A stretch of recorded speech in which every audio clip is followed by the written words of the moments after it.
Texts read by an Irishman in honor of Saint Patrick. First Nocturne.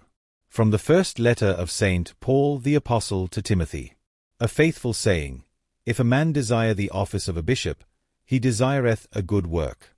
It behoveth therefore a bishop to be blameless, the husband of one wife, sober, prudent, of good behavior, chaste, given to hospitality, a teacher, not given to wine, no striker, but modest, not quarrelsome, not covetous, but one that ruleth well his own house, having his children in subjection with all chastity. But if a man know not how to rule his own house, how shall he take care of the church of God? Not a neophyte, lest being puffed up with pride, he fall into the judgment of the devil. Moreover, he must have a good testimony of them who are without, lest he fall into reproach and the snare of the devil. But thou, O Lord, have mercy upon us. Thanks be to God. From the letter of Saint Paul the Apostle to Titus. For a bishop must be without crime, as the steward of God, not proud, not subject to anger, not given to wine, no striker, not greedy of filthy lucre, but given to hospitality, gentle, sober, just, holy, continent, embracing that faithful word which is according to doctrine, that he may be able to exhort in sound doctrine, and to convince the gainsayers. For there are also many disobedient, vain talkers, and seducers, especially they who are of the circumcision, who must be reproved, who subvert whole houses, teaching things which they ought not, for filthy lucre's sake. But speak there the things that become sound doctrine, that the aged men be sober, chaste, prudent, sound in faith, in love, in patience. The aged women, in like manner, in holy attire, not false accusers, not given to much wine, teaching well, that they may teach the young women to be wise, to love their husbands, to love their children, to be discreet, chaste, sober, having a care of the house, gentle, obedient to their husbands, that the word of God be not blasphemed. Young men, in like manner, exhort that they be sober. In all things show thyself an example of good works, in doctrine, in integrity, in gravity, the sound word that cannot be blamed, that he, who is on the contrary part, may be afraid, having no evil to say of us. But thou, O Lord, have mercy upon us. Thanks be to God. Second Nocturne. Patrick, called the Apostle of Ireland, was born in Great Britain. The name of his father was Calphurnius, and that of his mother Confessor. She is said to have been a relation of St. Martin, Bishop of Tours. When Patrick was a lad, he was several times taken prisoner by savages, and while being in their hands he was employed as a shepherd, he already showed marks of his saintliness to come. His spirit was filled with faith, and love, and fear of God, so that he would rise before the light, in snow, and frost, and rain, to make his prayers to God, being accustomed to address God in prayer 100 times every day, and 100 times every night. After being rescued from his third captivity, he was placed among the clergy, and for a long time exercised himself in sacred learning. To this end he travelled with much labour, through Gaul, Italy, and the islands of the Tyrrhenian Sea, but at last being called of God to work for the salvation of the Irish, and, having received from the blessed Pope Celestine a commission to preach the gospel, and likewise being consecrated a bishop, he betook himself to Ireland. In the discharge of his calling it is a marvel with how many evils, with how many sufferings and labours, and with how many adversaries the apostolic Patrick had to bear. Nevertheless, by the goodness of God, that island, which had up to that time been given over to the serving of idols, was, through the preaching of Patrick, so wrought on that she soon brought forth the fruit which won her the name of the Island of Saints. Patrick caused many of her people to be born again by the washing of regeneration. He ordained many bishops and clerks. He decreed rules for virgins and widows living in continency. By the authority of the Bishop of Rome, he established the See of Armagh as the primatial see of all Ireland, and enriched the church with relics of the saints brought from Rome. Patrick, moreover, was so eminently adorned with heavenly visions, with the gift of prophecy, and with great signs and wonders from God, that the fame of him spread itself abroad more and more, day by day. Besides that which came upon him daily, the care of all the churches of Ireland, he never suffered his spirit to weary in constant prayer. They say that it was his custom to repeat every day the whole book of Psalms, together with songs and hymns, and 200 prayers, that he bent his knees to God in worship 300 times every day, and that he made on himself the sign of the cross 100 times at each of the 7 hours of the church service. He divided the night into 3 portions. During the first he repeated the first 100 psalms, and bent his knees 200 times. During the second he remained plunged in cold water, with heart, eyes, and hands lifted up to heaven, and in that state repeated the remaining 50 psalms. During the third he took his short rest, lying upon a bare stone.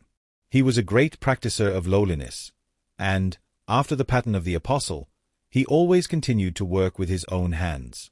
At last he fell asleep in the Lord in extreme old age, refreshed with the divine mysteries, worn out with unceasing care for the churches, and glorious both in word and work. His body is buried in Down in Ulster. He passed away in the 5th century after the giving of salvation by Christ. But thou, O Lord, have mercy upon us. Thanks be to God. Third Nocturne. From the Holy Gospel according to Matthew. For it is as when a man, going on a journey, called his servants and entrusted his property to them. To one he gave 5 talents, to another 2, to another 1, to each according to his ability. Then he went away. At once the one who had received the 5 talents went and traded with them, and he made 5 more talents. In the same way, the one who had the 2 talents made 2 more talents. But the one who had received the 1 talent went and dug in the ground and hid his master's money. After a long time the master of those servants came and settled accounts with them. Then the one who had received the 5 talents came forward, bringing 5 more talents, saying, Master, you handed over to me 5 talents. See, I have made 5 more talents. His master said to him, Well done, good and trustworthy servant. You have been trustworthy in a few things. I will put you in charge of many things. Enter into the joy of your master. And the one with the 2 talents also came forward, saying, Master, you handed over to me 2 talents. See, I have made 2 more talents. His master said to him, Well done, good and trustworthy servant. You have been trustworthy in a few things. I will put you in charge of many things. Enter into the joy of your master. Laus Tibi, Christa. Homily by Pope Saint Gregory the Great. Dearly beloved brethren, this lesson from the Holy Gospel moveth us to take good heed lest we, who are seen in this world to have received more than others, should thereby bring ourselves into greater condemnation from the Maker of this world. To whom much is given, of the same is much required. Therefore, let him that receiveth much strive to be all the more lowly, and all the more ready to do God service for his very gift's sake, knowing that he will be obliged to give account thereof. Behold, a man, travelling into a far country, calleth his own servants, and delivereth unto them talents, to the end that they may trade therewith. After a long time, the Lord of those servants cometh, and reckoneth with them, and to them that have done well he rendereth a reward of their labours, but that servant which was careless of his master's work he condemneth. What other, then, is that man travelling into a far country but our Redeemer, who is gone up from us into heaven in that flesh which he had taken into himself? For the earth is the home of the flesh, which travelleth into a far country, when our Redeemer giveth it a place in heaven. But that man travelling into a far country delivered unto his servants his goods. And so doth our Redeemer give spiritual gifts unto his faithful people. And unto one he gave 5 talents, to another 2, and to another 1. There are 5 bodily senses, that is, sight, hearing, taste, smell, and touch. By the 5 talents therefore are signified the 5 senses, that is, outward knowledge. By the 2, wit and work. And by the figure of the 1 talent, understanding, which is alone. But thou, O Lord, have mercy upon us. Thanks be to God. Commemoration of the Feria, Tuesday of the 4th week of Lent. From the Holy Gospel according to John. About the middle of the festival, Jesus went up into the temple and began to teach.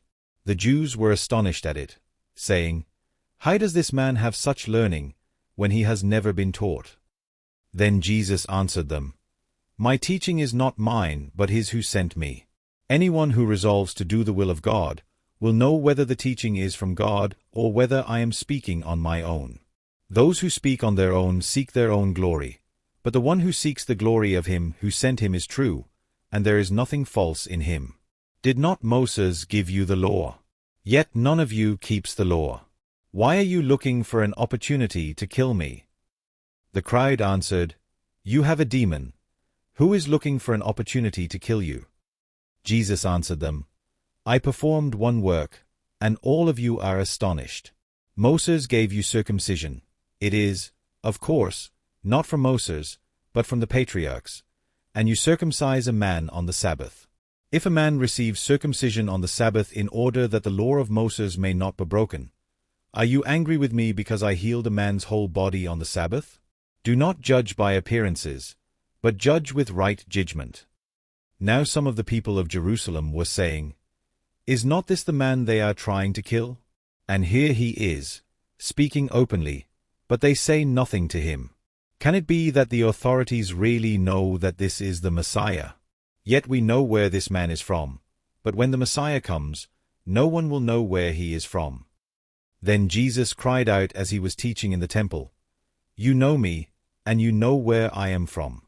I have not come on my own, but the one who sent me is true, and you do not know him. I know him, because I am from him, and he sent me." Then they tried to arrest him, but no one laid hands on him, because his hour had not yet come. Yet many in the crowd believed in him and were saying, "When the Messiah comes, will he do more signs than this man has done?" Los Tibi, Christa. Homily by Saint Augustine, Bishop of Hippo. He who had gone up unto the feast, not openly, but as it were in secret, the same taught, and spake openly, and no man laid hands upon him.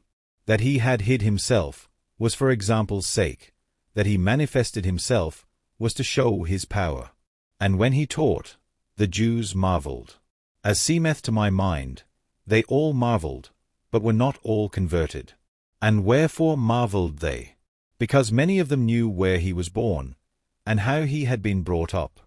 They had never seen him learn letters, but they heard him dispute concerning the law, and allege the testimony of the same, as no man could do who had not read it, and no man can read unless he learn, and therefore they marveled.